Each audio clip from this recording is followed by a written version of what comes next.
thank you for coming. Today we're welcoming Mr. Kian Kreikamp from Blackmill Games. And today he's here to teach us about level design and environment design. He's going to talk about his experiences, his previous games like Isonzo, his current project, which is Gallipoli. And let's leave the scene to you. Please welcome him. Thank you.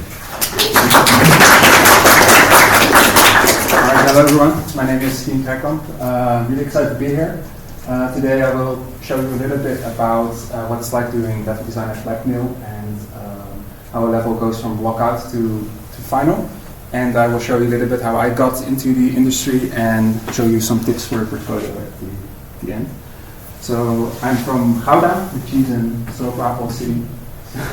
And I've been doing this for 5 to 6 years now. I did an internship at Stormbound, or at Paladin Studios who made Stormbound in 2018, and then when COVID happened, I actually graduated from home, and I started working on Isonzo in 2020, and then a few years ago we moved on to Gallipoli, which is where we're at right now. So a little bit about the studio. Blackmill Games is about 30 people, and we all work remotely, so we don't really have an office. We all work from home, and we create first-person shooters set in World War I. And each new installment of the franchise is set in a different theater of the war. So the previous one is Isonzo, which is the Italian Alps, and the current one is called Gallipoli, which is like the Middle Eastern front and the Turkish front. And in the videos you can see a little bit how the game looks. So a little bit about myself. I'm not going to tell you all about the games that I like, but as a kid, I did play these games, and they have like a common thread for me, which is they have to do with history and also the military conflict, which is like a common thread for me all the way up to Blackmill Games. And I grew up on PlayStation 1, PlayStation 2, PlayStation 3, and eventually I got Far Cry 2, and it was a real turning point for me because at that point I mainly played Sims and Tony Hawk Underground, building my own skate parks and houses. But Far Cry 2 actually had a really cool map editor, and I really fell in love with this. So I started creating my own levels for my friends, and I did this like days and days on end, weeks. I just created levels for me and my friends, and I realized that I didn't only really like to play games, but also I wanted to combine my love for drawing with video games. So I actually went to study concept art, but very quickly realized that 3D was more my thing. So then I started doing that and specialized in 3D more and level art. I did like 8 years of game art study, and then I did for my graduation a project that set me up pretty good, I think, to work at Blackmill, which is I did a lot of historic research and based just an environment on it. So I did research into real life shipwrecks and missing ships and trying to build a plausible narrative for it. And this was like 6 months work, and 3 months to 4 months was just doing research on it. And then I posted on LinkedIn that I was looking for a job basically, and Blackmill responded in a week, like, are you interested? So I was really lucky with that, but I think it also has to do because my portfolio and the work that I did was already like a bit tailored to what Blackmill was looking for. And I think in general that's something that you can take with you because your portfolio and there's just the things that you create, certain studios are gonna be more interested in you naturally because of the work that you create. If you're looking to get to work in Star Wars, it's not great if you just build cowboy 2D platformers or something. So yeah, I find that very interesting.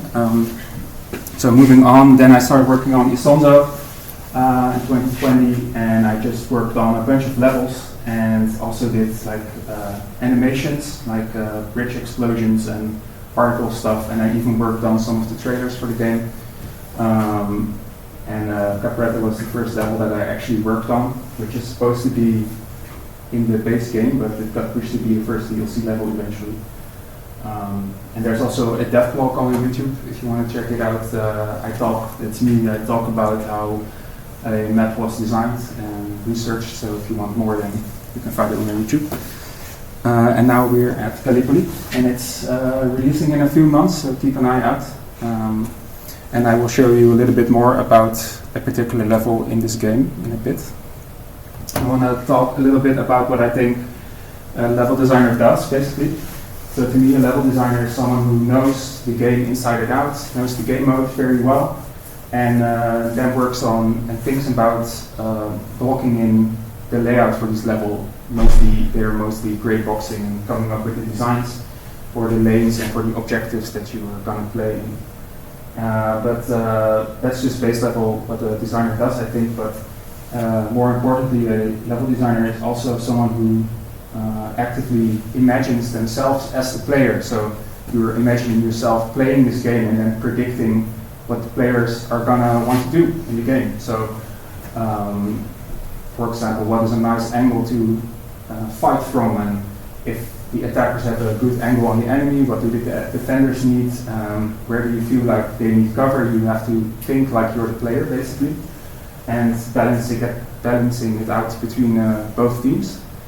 So that it feels fair and fun, because if it's very lopsided, then that's no fun either. So you need to create a nice balance and imagine yourself as the player, and of course creating a fun and memorable level. Something that looks cool definitely helps.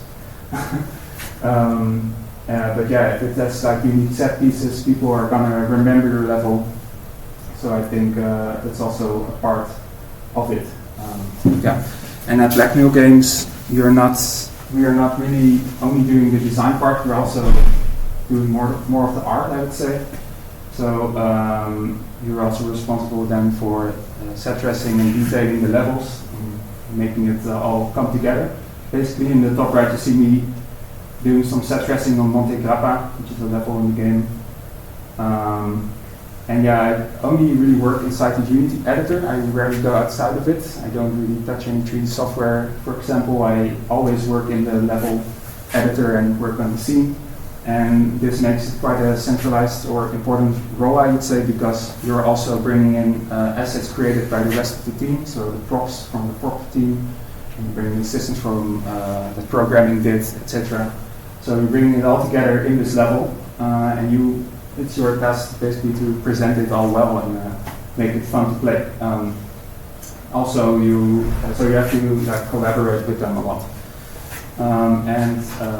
There's also a great deal of map ownership, because in some cases, not every map, but in some cases, I was, for example, responsible for the concepting, researching, walkout, set dressing, polishing, even promotional work for some of these levels. So it's like you're responsible for a huge part of these levels. Sometimes the ownership does get transferred to someone else, so someone would create the block out and then I would take over and do the set dressing, for example. But it happened before, especially when the team was a bit smaller still. There weren't dedicated people to do, for example, the trailers and stuff, so we had to step in and help with these things as well. And one really important thing is that our levels are really based on history. So we try to look very closely to historic references, satellite imagery, reports from soldiers, etc. To try and accurately rebuild these locations in the game. The aim is to have players feel like they're walking in history, basically. So we always try to stay true to that, and it really dictates a lot how the levels are designed as well. Some of these photos, for example, this photo is now in the level that I will show you in a bit, has become basically the objective that you need to capture. So we try to incorporate all these photos and try to replicate them as best as we can in the games. I think that's a really fun part of it. Some of these locations were never really recreated in 3D as well, or in games, so trying to get as close as we can makes it really unique, I think. Okay, so in case you don't know the game, I'm just going to tell you a little bit about what the game is actually about, what I'm designing. So to put it simply, this is a level in Isonzo. This is actually a photo from a heat map, so you can see where players have died and killed others. But each level is just built up in sections, so this level has 4 sections, and each sector has 2 objectives that the attackers need to capture, and the defenders need to defend it, and when the attackers run out of lives, they lose. That's it, basically. And then each sector is preceded by a series of no man's land sectors, which isn't owned by either team, and mostly it's more dangerous, but it's also to act as a buffer between both teams when the objective is taken, so that the defenders aren't right on top after the objective stick, and that they're not already camping over here and stuff, so that there's already a little bit of distance. For Isonzo, we had this design document basically. For Gallipoli, I didn't have a similar image, but it has changed a little bit, the design for Gallipoli, but the basic principles have stayed the same. But at least in Isonzo, every level consists of 3 lanes, and each lane you should be able to transfer between the lanes, so a player shouldn't feel confined in each of the sections of the level. Like they're stuck, you need to be able to move around. And each sector has 2 objectives, of course, and also like checkpoints, spawn points, basically, in the halfway point of the sector. And all these locations have interactables on them, so machine guns and mortars that players can build and destroy, so it's pretty dynamic. And also halfway and at the beginning, after the no man's land, there are also barbed wire that players need to cut. And they act like choke points, but players can build them and rebuild them and destroy them, so it becomes a bit strategic and dynamic in a way. And all these sectors in Isonzo are 120 meters in length. So these are set by the design team, and we try to stick to them. And in Gallipoli, I think they are now 200 meters and 150 meters wide. So these things are set, and we try to stick to them. And this is how it sort of looks in Gallipoli now. So top left there, these are buildable like checkpoint spawn beacons for the players. They can build them where they like, basically, and they can spawn on them with their squad. And there's like ammo buffs and health buffs if you go near it. Each squad has its own spawn beacon, basically. And then in the top right, you see like interactables inside the objective, so machine guns and mortar positions, and these also have to be balanced in a way, because you can't have one machine gun going down the entire enemy to you in one swoop. It would be fun. So everything needs to be considered, and everything that you place down, you need to think about what it does to the gameplay, basically.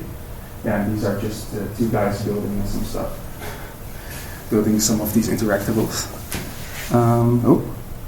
Yeah, and then this is barbed wire. Very important. So every sector has this barbed wire, of course, and again they act like choke points for the players to get through, and they need to be.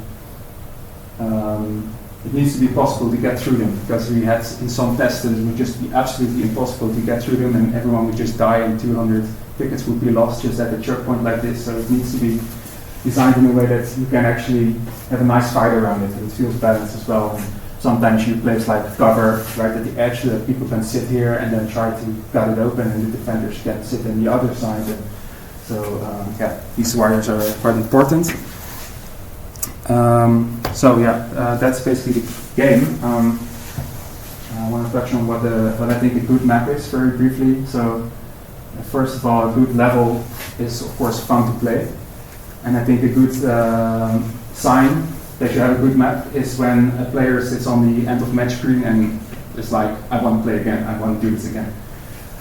So that's a good sign, I think, that you have a fun level, but more in depth, I feel like that's because a level is fun when it feels balanced, feels like when both teams have an equal chance to win. If one team is constantly losing, then you don't really want to play that level again. So it needs to be balanced, and I think also memorable, like with unique set pieces, such as perhaps as this one, it's an ice glacier, and just sticks in the mind of the player, and some of these locations just look cool, and you want to play in them, but it also needs to just feel balanced, of course. That's really important, and I think we did succeed with this in Isonzo. So these, on the bottom left, these are all the levels that we have in the game at the moment, and these are levels that I also worked on. It's just very different levels all around, I think. You go from high, snowy, stormy mountain tops to deep forest and little villages in Italy, so it's everything. I have to be honest, like, you don't always succeed in creating a balanced level. It's like very hard to strive for absolute perfection across every level, especially when we are recreating some of these real battle locations and real life geography. because sometimes, for example, those big mountains, the defenders are placed right on a mountain ridge looking down, and that immediately puts them at an advantage of the attacking team. So we have to find a way to make it fair for the attackers as well. So there were definitely some challenges for Isonzo, and in Isonzo the maps were extremely vertical, and in Gallipoli it's mostly much more flat because it's mostly desert. Well, actually we also have some mountains there. These are the levels from Isonzo, and this is basically how a level is made, or at least it always goes through these steps. I think so. A level starts out usually in the concepting phase, like what are we going to do, which battle are we going to recreate, where is it going to take place in the world, and then just read up about it, like what happened, and then eventually it is chosen to do a particular battle. And then we have an in-house historian nowadays who will help research this and gather photos and reports from soldiers, and so we gather all this information, and from that we can start to create a blockout, first blockout of this, and after that we test it out, and if it's fun, then we go to a more detailed blockout and just iterate on it and test, and then test that, and then improve it, and then test again, improve it, test again, until it feels balanced, until it feels fun to play, until it's like the art director as well thinks is happy with it, and that's after that we will just go into production for the level really. So we start set dressing all the sectors front to back, and this usually takes about 1.5 months, or sometimes even 2 months, to completely detail such a big level as we saw before. And then we test it out as well during set dressing, because everything that you place in a level, when you try to make things pretty, like, oh, I'm going to put a series of barrels and boxes and wooden carts and trees over here, it immediately starts affecting the gameplay as well, because everything that you place down, the players can sit behind, can climb up. On top of it are potential side blockers, so everything that you place down you need to make sure that it doesn't, or what it does to the gameplay basically. So we keep testing, and then eventually it's done, and then it gets polished, of course. And then sometimes we also have to do like design iterations after playtest with the community. Some things might show up, like players might complain that some areas are too hard, and the data will show like, oh yeah, this is indeed too hard, then we have to step back in and do another series of design changes basically. But this is basically the process. This is in short what I'm going to show you in a bit of a new level from Gallipoli, but this is again Montefiore level which I just showed before, the top-down image. And this is basically this is the reference that was used for the level. There we have many more references, but here you can see how this area looks like in real life. And in the top left you can see the very first iteration of the blockout. So here I was just very roughly sculpting the terrain and just trying to get a feel for it, get the vibe down basically, and painting with terrain textures to the routes players could take. It's very, very simple, not meant to look pretty at this point, but there is some dressing just to get an idea of what it could look like. And then the second image is basically the second iteration, the more detailed iteration. We started creating some block-out models to replace the rocks, and eventually then we were happy with it, and we started set dressing this entire section. But I will show you this in more detail a little bit later with another level. It's actually this level. Just gonna put it at 2 times speed. But this is a flyover video from the new map, Kut Alamara. This was the first map that we actually worked on for the new game. This is, of course, the finalized version that's currently in the game. But I'm just going to show you a little bit about the blockout stage and stuff. But you can see it's a very big level. You start in the desert, go through some palm groves, quarries, brick kilns, and then you enter the city, and there's a whole fight around the mosque and even a bazaar. so it's quite extensive, and definitely it had some challenges in designing this. And I think this video isn't officially out yet, but I think it will show up on our YouTube page very soon. This flyover video. I'm not going to show you the entire development of every section of the level. I'm just going to focus on a few. But yeah, this was it's the level that I created. So it's Kut Alamara, and when you type in Kut Alamara, you will find this image. And you immediately I really want to replicate this because to make you feel like you're actually in that specific city. And then we start with the concept phase. So when you look up Kut Alamara, you just find some info, of course. It takes place December 7th in 1915, and it's the British versus the Ottomans. And it takes place in modern-day Iraq.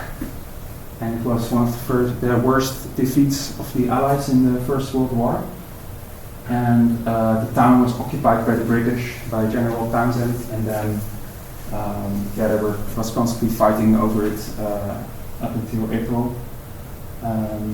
In the game, you fight as the attacking team is the Ottomans, and you fight all the way through the city as well. In real life, they didn't actually fight in the city, but also part of our game is that it's you can sort of, in a way, explore a different timeline. Like, what if the Ottomans actually broke through and got to the city?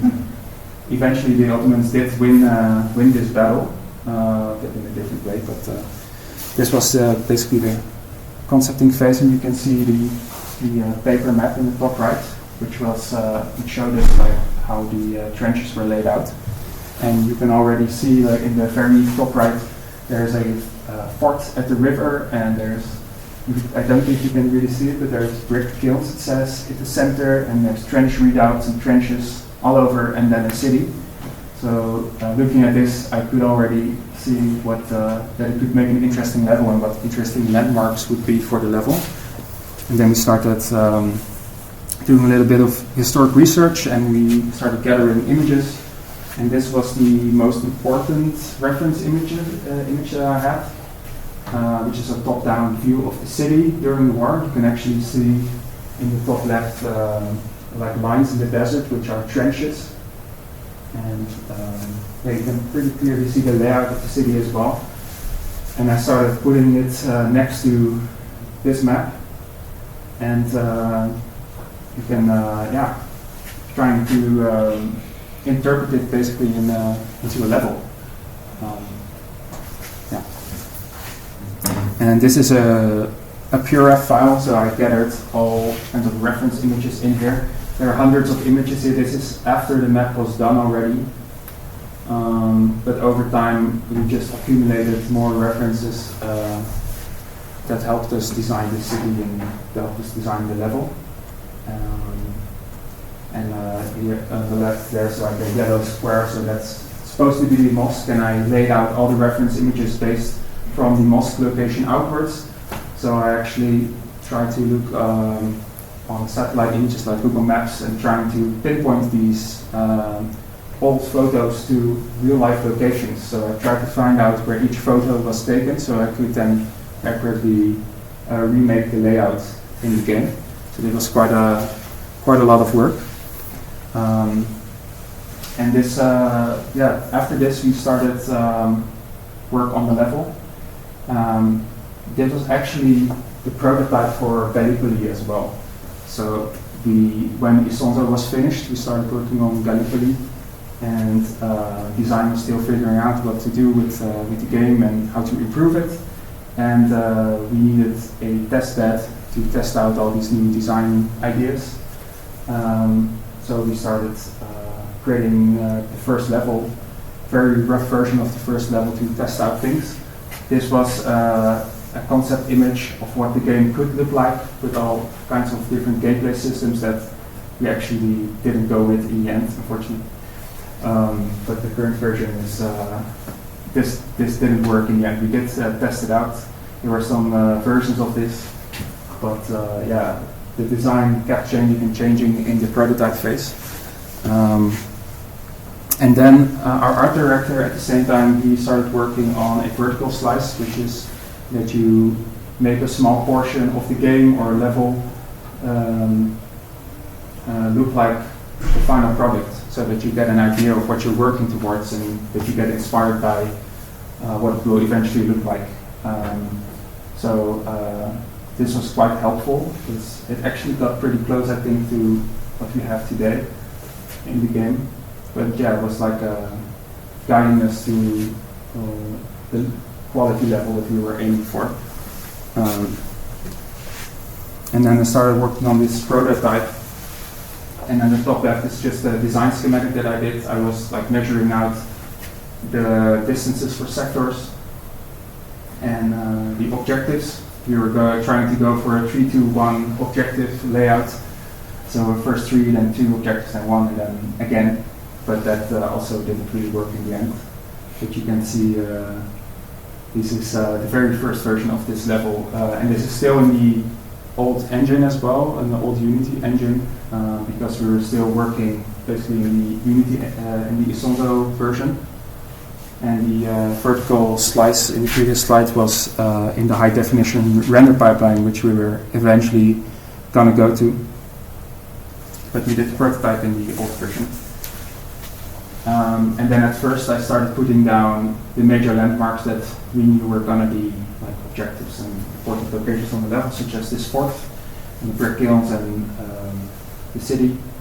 And as you can see, it's just very rough. It's not supposed to look pretty, it's supposed to be functional, and it's a testing bed basically for the new game mode that we were building. And this fort also doesn't really look like the historic reference yet. It's also at a smaller scale, of course. But yeah. We were also trying to figure out how to design this level, how to design this new game, because we were coming from Isonzo and everything was on mountains and very elevated and vertical combat, and then go to this. So it's immediately super flat. So it was a huge change of pace, and we started working, we started creating trench readouts, which are fortified positions inside trenches, such as you see in the top 2 ones. And the idea was that they needed to be defended from every direction, so it was a really fortified position. So we started experimenting with this. And actually the one on the top right was not a very good design, it was very confusing. Usually it's better to stick to simple shapes, simple layouts, such as the one on the top left. It's just way more clear where you need to go, and yeah, the top right one wasn't great. But yeah, this was I think, I'm not sure if this was the final one, but this was in the prototype phase. And we played this one a lot for months on end, and every week the design changed. And then I also did a version of this city. I just used a few buildings to block out this city and mesh them together. And it wasn't really accurate to the historic references, but it was more, again, to get a feel for the game. And then, yeah, the prototype was done, and then we started moving to the high definition render pipeline, starting on a more definite blockout for this level. And so the first thing that we usually do is bringing height map texture from a world creator into the level. So that's the terrain. It's just taken from satellite data. And then on top of this, we start building out the intended game mode. So we start mapping out how large each sector should be and trying to fit everything from these historic maps onto this into this area. And you can see in the left, I'm trying to map out with the yellow lines the trenches that I see on the map, and trying to make sense of it and where objectives could be. And yeah, of course, the white lines are just measurements of how large the sector should be. This orange line, I think, was just the general length of the map. It shouldn't be too long. We were discussing how long a level should be, so it was all very work in progress at this point still. It's not, we didn't just, create a level with systems that we already designed. The game was still being actively designed at this point, so things were still changing around. We still have 3 objectives in this version, and in the final version we don't. And then I started blocking in the layout more. We started using splines. There's a package called Microverse that we started using to block in the level and the roads and the trenches. We didn't stick with the spline system all the way through development because it was very taxing on computers. But this was the first attempt in blocking out this level.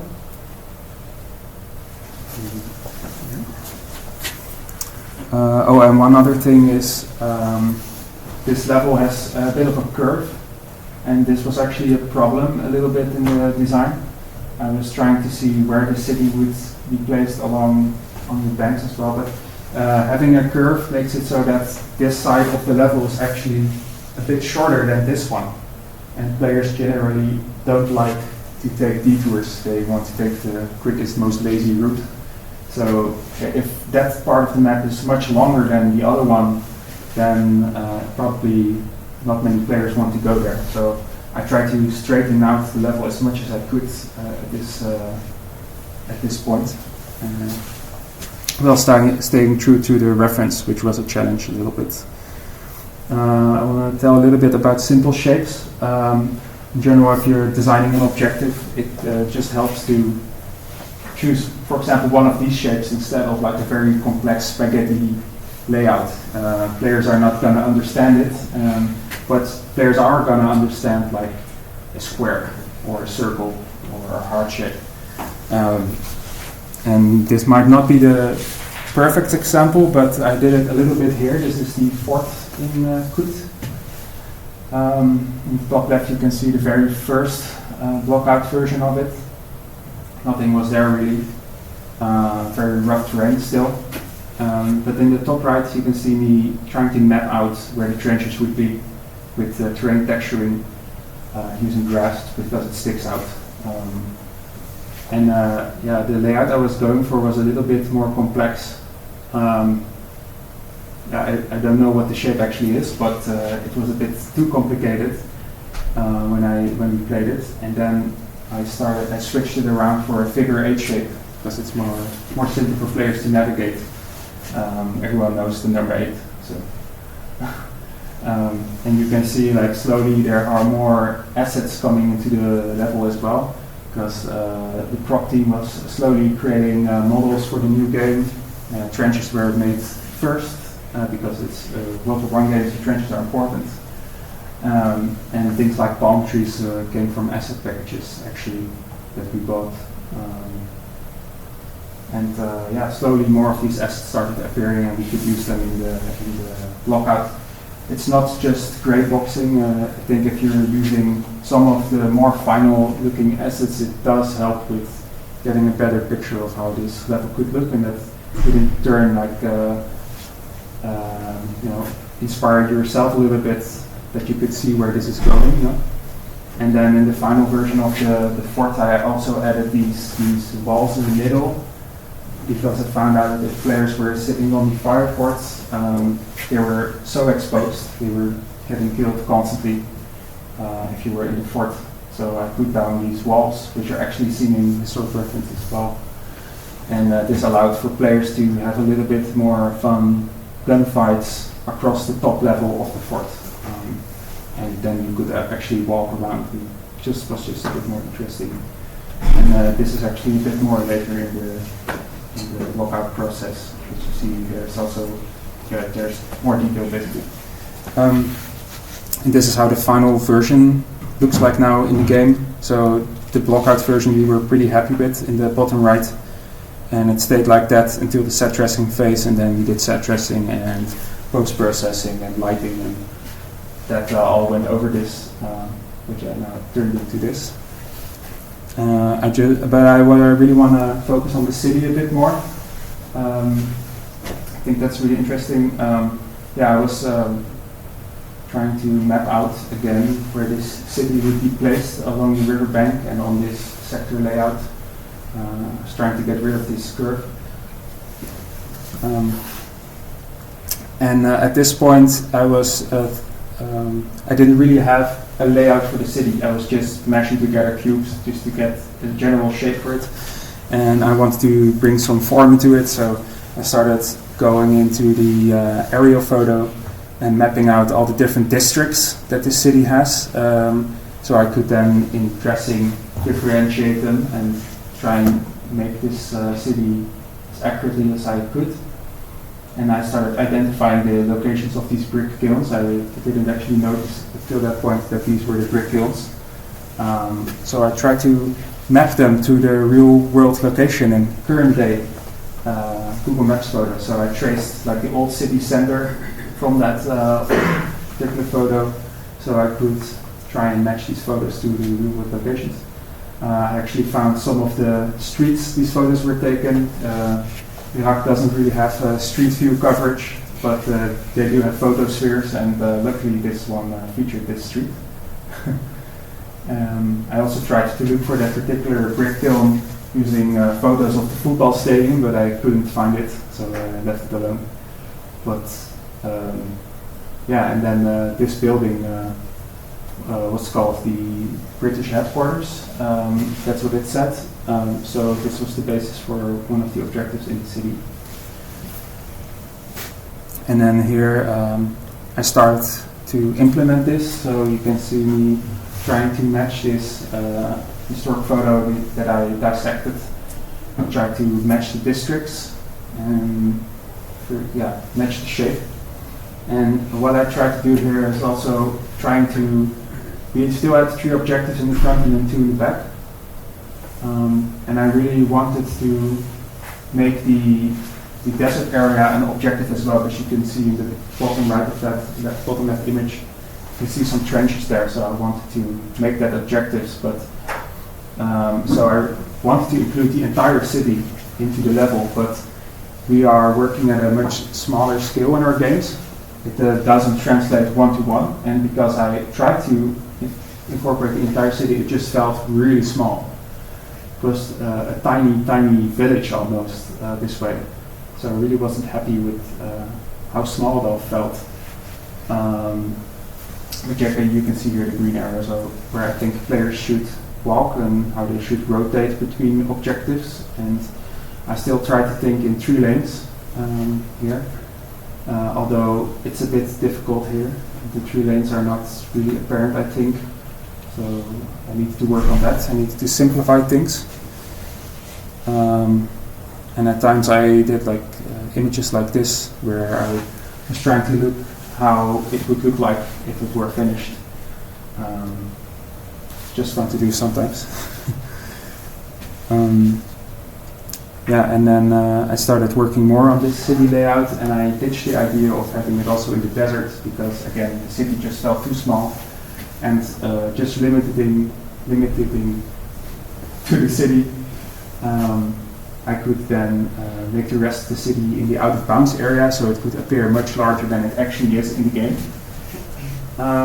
And this was one of the first iterations on the city layout, but it didn't play well, because if you look at this, at least I don't really see the 3-lane setup here. It's quite confusing for players where to go. If you were placed in the city where that little guy is, you can't really see the objective, where are you going. It's just very confusing. So this didn't work, though it looked cool, as also with the streets with the hanging tarps. I tried to block out different looking areas, and it looked cool, but it didn't play well. So I needed to simplify things once again. This is, I think, the same layout. But yeah, if you look at this, the middle section is just a scramble of alleyways, and you also have to get to the objective. You have to take sharp corners to the right to get to the objective, and if you're inside the objective, you can't really defend well against people coming through the street, so it wasn't great. I needed to, once again, simplify things and open it up. This is this was my thinking. So I was trying to copy the historic photo directly into the game, but yeah, sometimes it just doesn't work, and I needed to let go of some of these ideas to make it more fun. And this building rotated a couple of times, so sometimes I angled it to the right, sometimes I angled it this way, because this balcony acts like real good cover for the defenders to sit and defend from. But if you angle the building the other way, then there's more play area on the right. So I kept switching between these ideas. And this is an iteration on, I think an iteration, or maybe it is actually an early version of the level, but again, you can see here that this street doesn't really flow well into the objective, and you can't really defend from the objective, and it's just a bit unclear and chaotic, really. So we kept iterating. This is how it looked like on the ground. There were also some walkways across rooftops, and you could go into buildings and alleyways. But if I placed you in one of these alleyways, you wouldn't really distinctively know where the objective is or where you should go. So very closed in, very boxed in. And then I started opening things up a little bit. So this street, I started making it so that the street actually flows nicely towards the objective instead of having to take hard corners. So the idea being that if the player just walks forward, he will eventually end up at the objective. So the player doesn't really have to think. And I try to give the player some options. So there's a main route, and I always try to give them flanking options. There needs to, if a machine gunner sits at that gate in the distance, then the player needs to be able to go around and have a different angle on him. So you could go through the building or through the street. So this was the layout for a while, but there's one problem here as well. Is that the objective building actually sits behind this building where the mouse is on top of. And people sitting in the objective can't actually defend against the incoming attackers that are coming from this alleyway. We really need to have it in a way that people inside the objective can actually defend from within it, for this game at least. This is just how the blockout was progressing, bringing in more assets that were being made as well, sometimes using Isonzo assets that would later get replaced. But the front of the city was shaping up pretty nice. Here's another iteration of the same section. Instead of a jumble of alleyways, I tried to make it a singular alleyway all the way through, so that you would have like a left lane, middle lane, and a right lane more defined. But still some of the same issues were here, that you couldn't really defend from it. Even though it was opened up and simplified a lot more, this already helped a lot. So we kept iterating. This is the courtyard of that building, which was directly copied from that black and white photo that I showed earlier. And I really wanted to keep this, to stay true to history. So I tried my very best to design around this layout. Eventually the building was rotated this way, and I think it stayed that way. And then more block out also of the bazaar as well. This section of the map also underwent quite some changes. At this point, this is what the bazaar looked like, but like something similar happened here. It was very chaotic and very spread out. So you could take the lanes all the way on the right, but also on the far left, and also through the tunnels of the bazaar, and you could go everywhere, and the defenders had a really hard time of defending everything. The attackers had too many sneak routes. There was not a real clear design shape going on here. So I started simplifying things again. It's always better to simplify it, I think. What I did here is the blue line is the midpoint of the sector, and I wanted to force people through these bazaar tunnels. So I would just give them flanking options, but right before the midpoint I would bring them into the main tunnels, so that they would all have to get through this main tunnel, and the defenders could then much easier defend everything.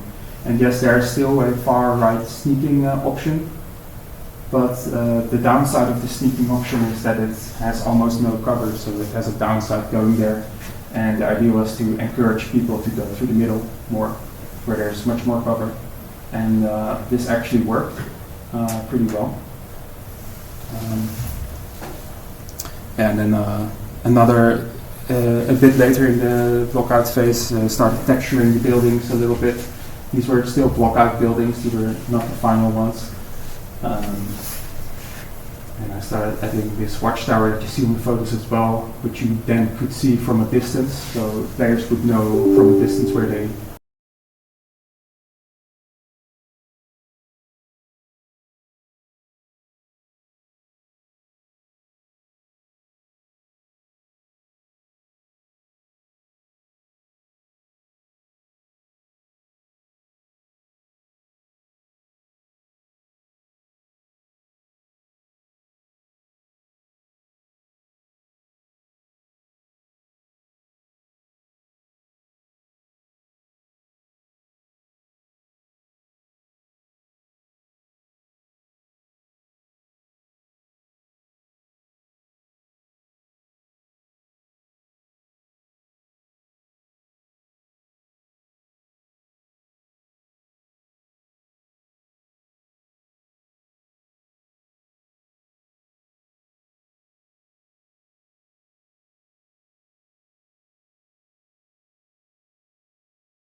really see players coming. So by destroying the buildings in the front row, it opened up just this whole left section, and you could view all the way into the alleyways, and it was just much better. And the street was widened, and there's also this entrance into the buildings there. And I made it so that if you were at a fire fort inside the objective, you could look all the way through to the start of the sector. So interesting, a lot of design things still were changing. And the same for the bazaar. New models got made, set dressing got done, and it all started to feel a little bit different with the assets in there. I'm still trying to do like a 3-lane layout as well in this market area. But yeah, things were still going on with the design. It's not like the design is done after the blockout. And yeah, same for this one.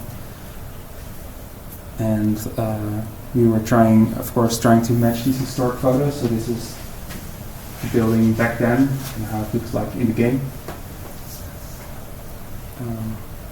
This is the bazaar, so I guess the image speaks for itself, probably.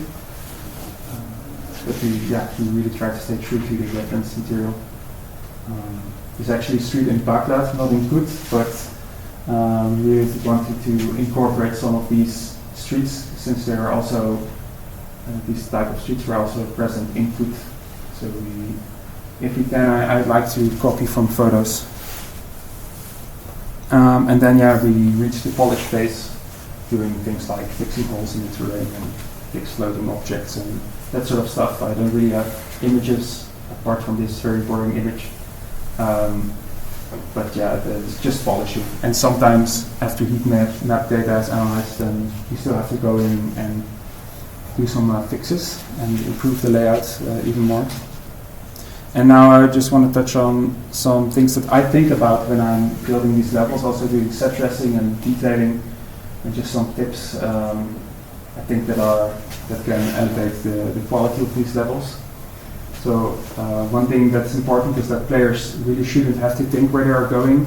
If they need to stand still and are like, oh wait, where do I need to go? Where's the objective actually? Then you've done maybe a bad job, because players should just be focusing on the game and have fun. And if they're walking straight on, they should end up at an important location, at least in our game. So in set dressing, what I try to think about is storytelling a lot. So I, for example, create problems in the level. For example, a wooden cart has broken down and the horse has died.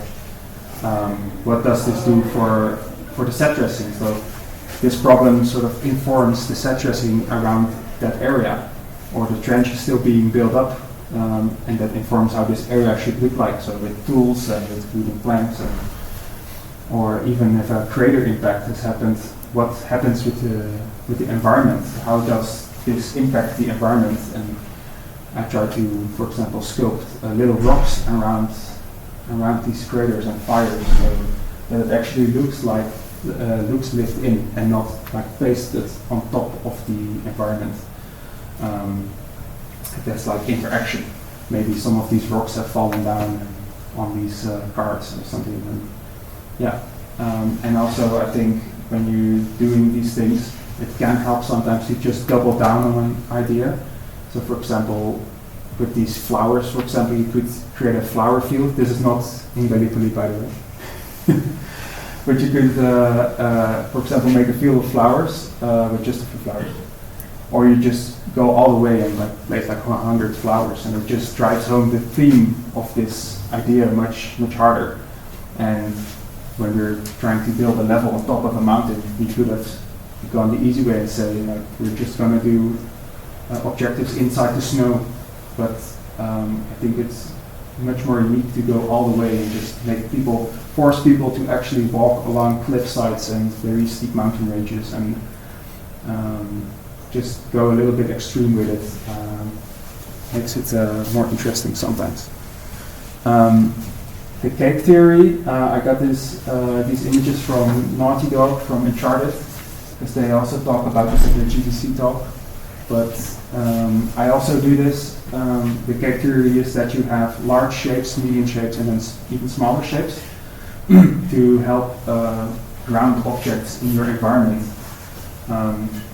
As you can see here, so the bigger rock is supported by the grass, and then the smaller pebbles, they add detail. And it just guides the eye around a lot better and makes it easy to look at, and makes the important shape, which is the tree or the rock or the table, makes it stand out and not feel out of place. Usually also it's a good idea to apply the rule of thirds. So for example, if you have like 10 green of these big objects, it's super confusing, you don't know where to look. If you just restrict it to tree, that makes it just much easier on your eyes to look at.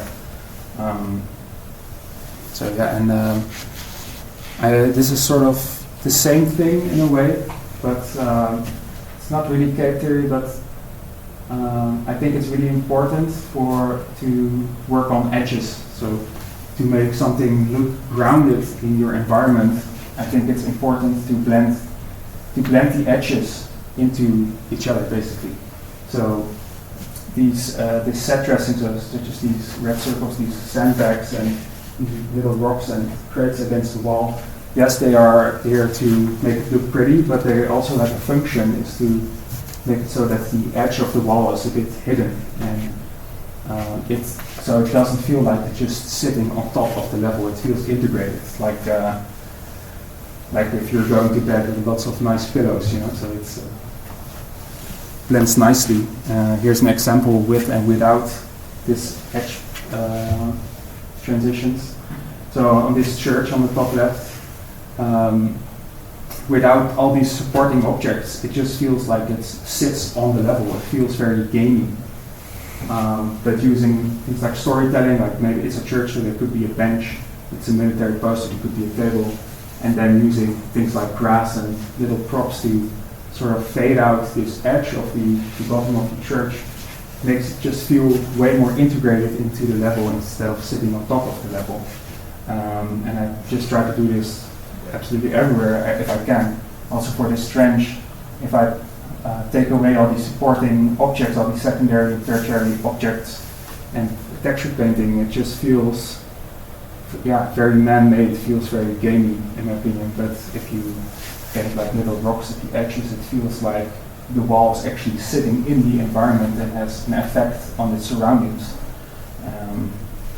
I think that's a big part of making levels look detailed and realistic. Another thing is the Disneyland effect. So it's also an image from Uncharted because they just explained it so well. But we also try to do this where in a level you should be able to recognize where you are in the level. So if the entire level just looks exactly the same, players are not going to know where they are. So in a level you have different themes and different ideas that you explore, and for example in this map they have an oasis and grassy cliffs, but also vertical cliffs, sandy cliffs, and you always know where you are, but it all feels integrated into the same level, the same biome. If you're doing large levels, that could be very useful. And another tip I want to give is leading lines. Also, again, Uncharted, but also we do this as well, where we use like objects can guide the player around. So you can use things like breadcrumbs that guide the player towards certain locations. If you place the landmarks, like the objectives, in the far distance, if you're here in the level, you already know where the objective is, where you need to go. So it just helps the players read the level better, move around better, and what the left image says. For example, door openings invites you in, making things point a certain direction, like that card that sits there as diagonal and sort of points towards this way. These are things that you can think about, and makes it easier for the player to move around your environment. And also when giving multiple options for combat scenarios, so for example if there's a machine gunner on that balcony, you as a player want to move out of the way to take a different option to flank him. Here I use these arches and open doorways to sort of let the player know that he can walk in here, and I think it's also open enough that you feel like when you go to the right or the left, you feel like you could end up in a better position. And that's that I try to lead the player there. If it's just a closed door, if it's closed off, you don't really immediately know where you can go to flanking in this scenario. Some things that I'm guilty of, some things that happen that I try to avoid. Some examples are clutter. So for example, if you have too much objects in the trench or in the pathway for the player, the camera will go up and down like this. That's very annoying. People will complain. So I try to make it so that where the player is walking, that it's clear, there's no obstructions, that they can freely move around. In the bottom left, maybe it's not the best example image, but the idea was that in the left image, you scatter around all these bushes and there's no real order in them. But if you start clustering the bushes and grass around the trees, things immediately get formed. Pathways start forming for the player to walk in, and it's much easier on the ice and clearer to navigate. So I try to do that as well, and also try to stick to simple level shapes. This was a design that I had for Marmelada, which is a level in Isonzo, and it was a terrible design because the whole team was completely confused all the time. No one knew where they were in the level, so I knew like to completely simplify this, and eventually the level was just a simple grid shape. So not that complicated, but these complex shapes, they rarely work in my experience. And also an L-shaped level, I touched on this before, but when it's an L shape, then one side of the level is longer than the other, and people always take the shortest route to get to where they want to go. And it just didn't work for the game to have a defensive line that side is longer than this one.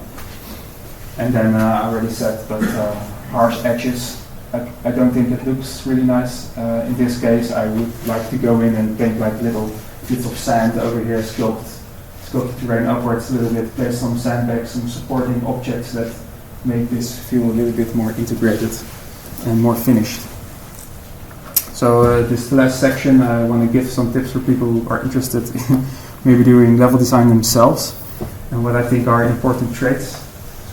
So I think if you're going to do level design, you need to be able to be open-minded and curious for ideas. So any idea could really be a good idea. I would say don't be too quick to dismiss something and try to think outside the box, try to do new stuff. Also, having an artistic eye. I think if you learn about composition, light, color, shapes, contrast, and these art things, then if you do this enough, you will start to develop a certain sense of when a certain composition feels right. And this will help in doing this level design stuff. I don't really go back into books and try to think about, what's the rule of thirds again. I sort of done this enough so that I sort of instinctively feel like when something looks good and not in general.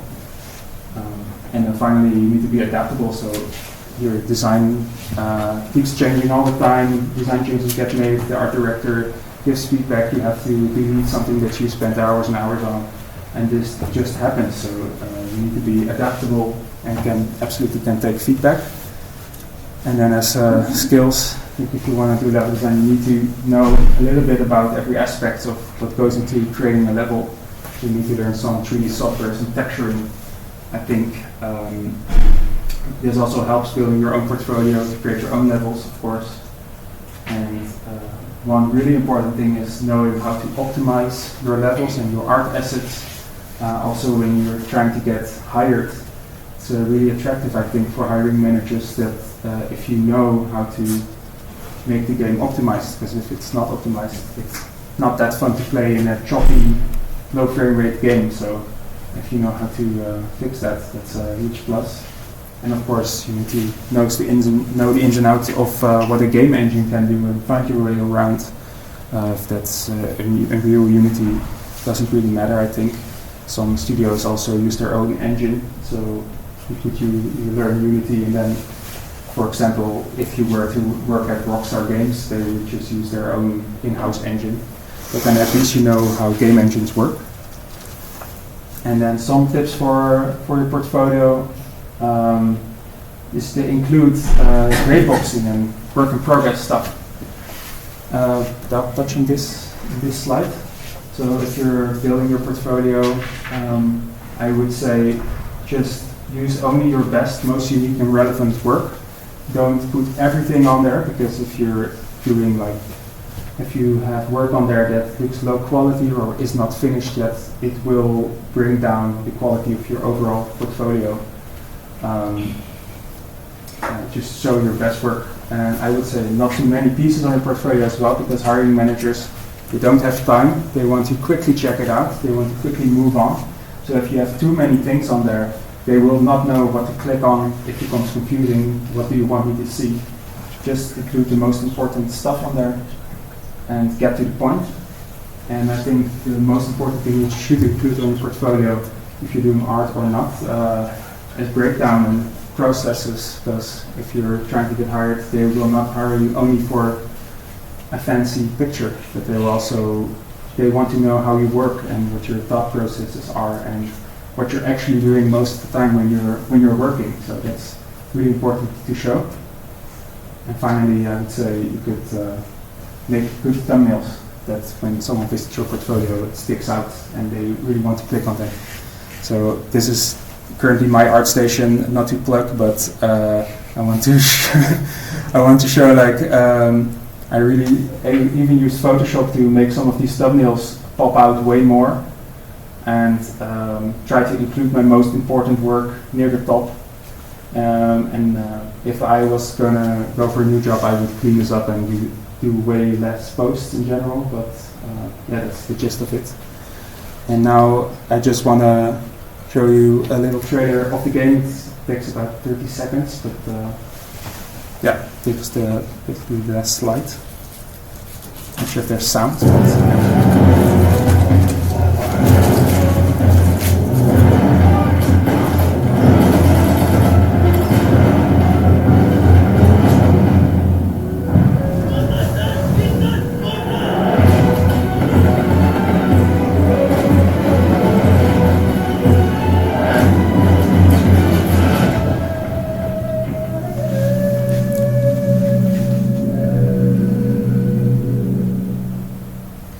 and that's it.